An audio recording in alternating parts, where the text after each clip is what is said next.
Day 2 of my look at my haul from Nick City Toy Emporium brings us into the movieverse with this Voyager Ironhide, who is a modified black 2006 GMC top kick 4500 four-wheel drive pickup truck. Hashtag I read TF Wiki.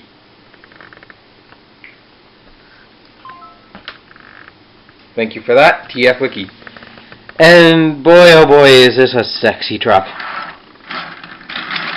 At least in my opinion.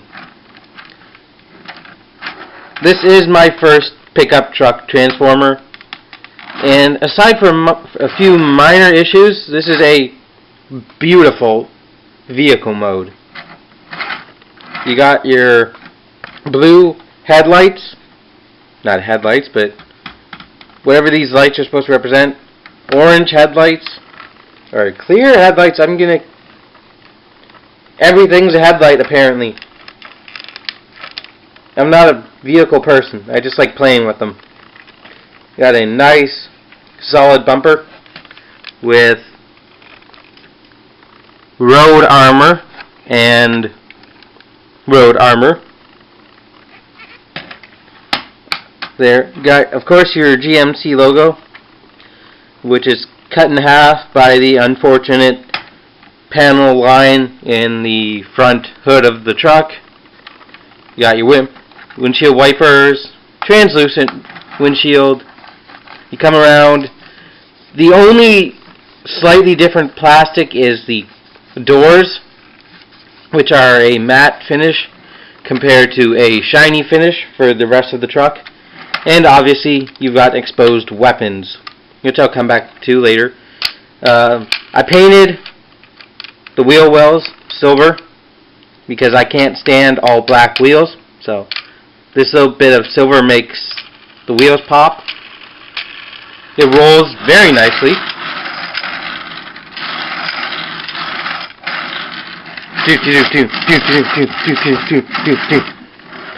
It wheels. Wow, did I just say that? It rolls pretty well, as long as the under kibble's out of the way. You come to the back, where this is accurate to this style of pickup truck, apparently. It doesn't have a bed, it just has a flat back.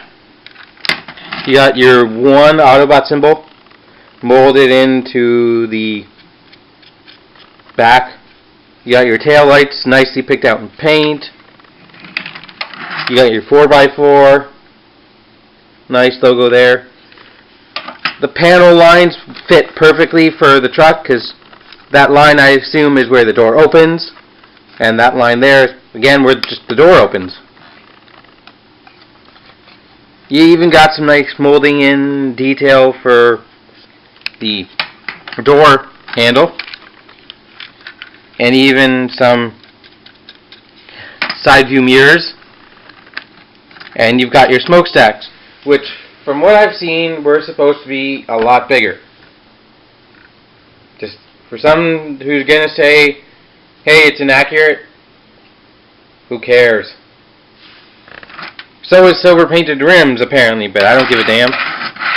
And then we come to the one bit of contention with Ironhide. His arms are just under kibble. As in, obviously, it's just a pickup truck with arms. You know, because you see that every day on the road. These weapons are pretty cool. I'll talk about them later. But for comparison, here we have Dark of the Moon, Leader Class, Sentinel Prime. So you can see how these two look together before Sentinel Prime goes and kills them. That makes me think of something. I swear there's something else I had in mind for this. Oh, it escapes me right now, but I would compare him to the rest of the movie toys I've shown you guys before, but Ironhide was killed in Dark of the Moon, so he was never on the team supposedly with the rest of these Autobots from Age of Extinction. So therefore the comparison is pretty much null and void. I don't have a proper Revenge of the Fallen or Dark of the Moon, Optimus Prime for comparison. But there's that. Now Ironhide. I'm glad I finally have a toy that at least has the name Ironhide and that isn't goddamn from Energon. But this guy doesn't share a lot with G1 Ironhide, other than the fact that he loves war. This guy loves war, apparently. Other than that, he really doesn't share many common features with G1 Ironhide. Although you could call this essentially an evolution of Ironhide. Because what minivan doesn't want to eventually become a pickup truck? I don't know. Getting down to transformation. Fairly simple, but it's not too bad. It doesn't hurt me like Vector Prime over there. I'll compare them a bit more later, but no, we start with the doors and pop them open and pop them open, and you can see they're on springs. Why do they need to be on springs? I have no idea. There are way too many springs on this toy. I think I just nudged the camera. You can fold in that door now, which I will talk about later. And you can see way too much already. Here, look, there's a robot. Now, you don't need to remove the weapons to transform him, but I figured it would be better. Unpeg the arms and rotate them down there for now. Come back here, unhinge these panels and remove the windshield, back windshield of the truck. Where are you? There. Remove this part, which is just attached. You can fold it up like so. And there you can see his crotch. And what you want to do now, fold down this piece and fold up the arms so you have clearance to remove the back kibble. And rotate, if I can, where is the rotation? There it is. Rotate his entire torso until this part is in the back, which is now the front. Close his waist, ratchet down his arms, turn out his arms, fold up his head, which I guess there's a piece missing from mine, because from the pictures I saw on TFWiki, hashtag I read TFWiki, there's supposed to be a piece there, I guess, to straighten out the head and keep this here. Then you're going to want to, how do I show this? Peg the wheels onto where his neck is. So you can see right there. Wheel just pegs in and holds. Ratchet down the other bicep. Twist his arm. What I like to do is push this chest piece until it stays, and then have his upper torso done. Talk about this back kibble in a second. Now the legs have a tiny bit of automorph, where you come back here, you grab this little piece where my finger is, pull down and pull the front part of the truck bed down, and it automorphs the leg into looking like a leg. That's a crappy automorph gimmick this toy didn't need. Second verse, same as the first. Fold down the foot, and it automorphs the kibble panels. And there you have Ironhide transformed and in his robot mode. And this guy is apparently the most monochromatic movie former. At least that TF Wiki says so. Hashtag I read TF Wiki. You've got an all-black robot with tiny bits of gold and metallic blue in places. Yeah, he is very monochromatic. Now, unlike somebody else I could mention, Vector Prime, who has 3 colors, white, metallic blue, well, brown and gold, I guess 4 colors. The white, having white as a main color for a transformer helps all the details stand out on, say, a white background.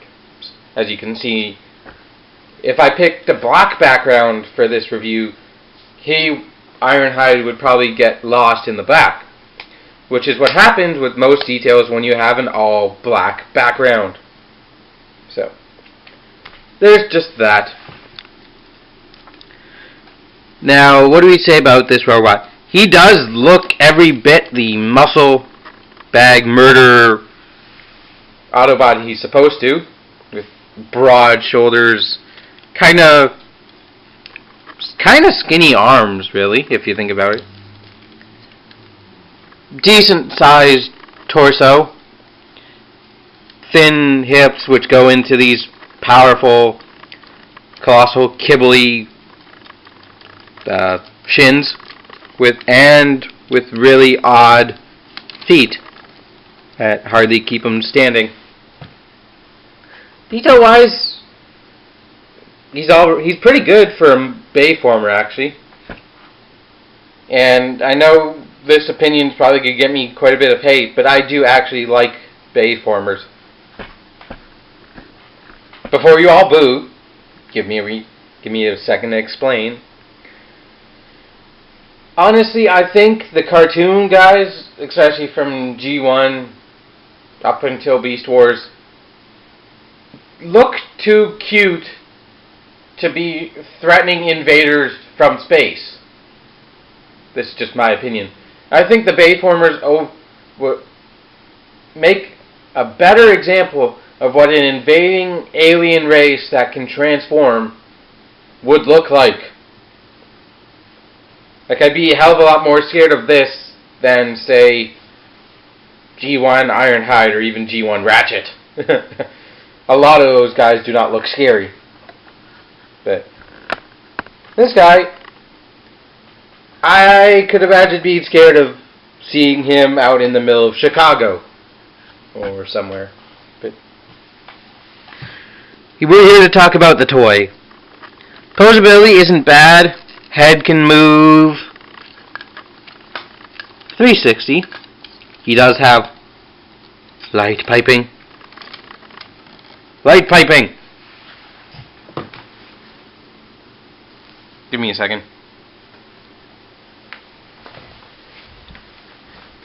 Didn't think that through. Let's see if I can get this. Light piping. Light piping. That's another thing that I question. Why black with metallic blue? Metallic blue is a quite dark color. That and combined with black, it kind of just fades away hidden in the black. Hasbro, I don't know what they were thinking. These chest panels are still on hinges and springs. The joint right there is another curiosity.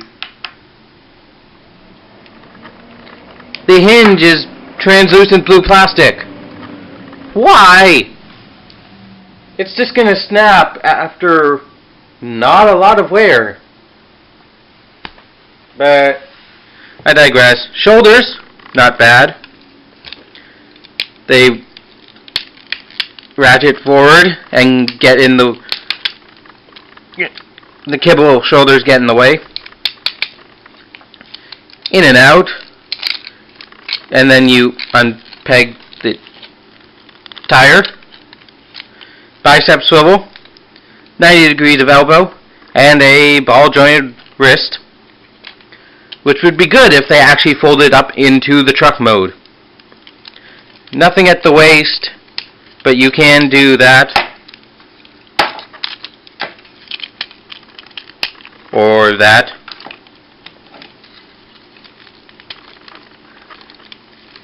Whatever you want. Hips, faint ratchets. Nice range of motion. You got a thigh swivel and a 90-degree knee joint. Slightly injured by the kibble wheel.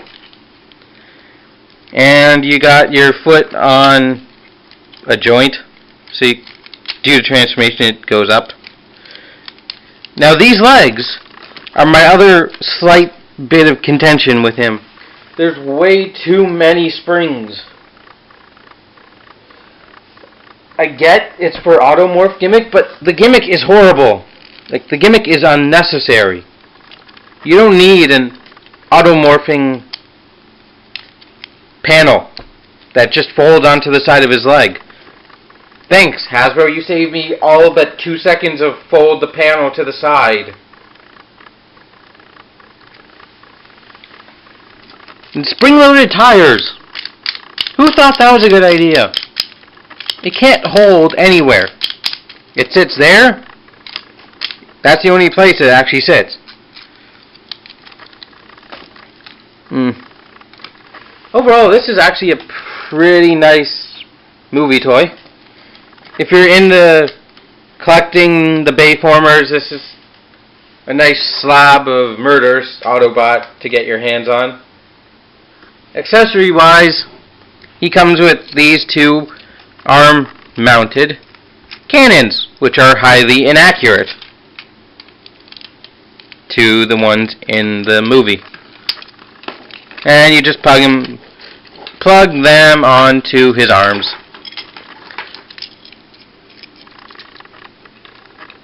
Like so. And like so.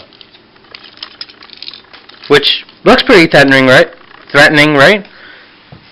And it looks like this one should fire. I mean, there are missiles there. But sadly, they don't fire on their own. You have to combine them. And if I didn't watch somebody else's review on this, I wouldn't even know to combine them. But yeah, 4 holes and 4 pegs. You line up that little hole there, slide, peg it in, and now you've got a functioning missile launcher, which you can then attach to his arm for. That's some ultimate weapon. You gonna disagree with a guy who's gonna stick a giant quadruple missile launcher in your face? I would not. And unfortunately, they're not spring-loaded. They're friction fire. So just press these pumps, and you get wha-pow! Which I couldn't really even call puny. Pow! Pow! And pow. Sans ammo, it looks like a pretty ferocious cannon, I guess. I mean, if it weren't for the kibble, he'd, friggin'...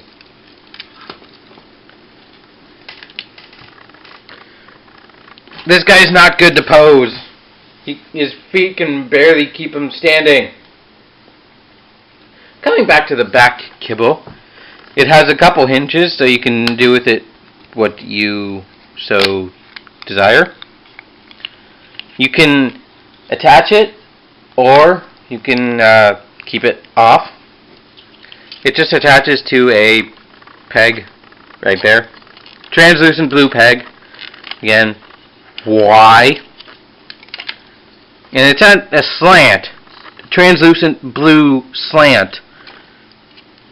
I don't know why they did that. But it pegs in. I tend to keep it like that, just because it kind of streamlines the kibble and hopefully it doesn't get in the way. Now for size comparison, we're going to bring back in Sentinel Prime. If you give me 2 seconds. So here's Sentinel Prime with Ironhide. If I can get him to stand up. There you can see a size comparison. Now taking Sentinel Prime out of the way and finishing up Ironhide. Should you have a movie Ironhide in your collection? I say yes. If you want a more movie accurate version, go with the Dark of the Moon Voyager. I've heard it's a lot more show accurate. You could also go with the Leader if you want a bigger one, but I think this one is fine. Again, I got them from Nexidia Toy Emporium. You should definitely check it out. And that about wraps that up. So, follow me on Twitter. Links in the description. Oh yeah, I just remembered that thing. See ya. Yeah.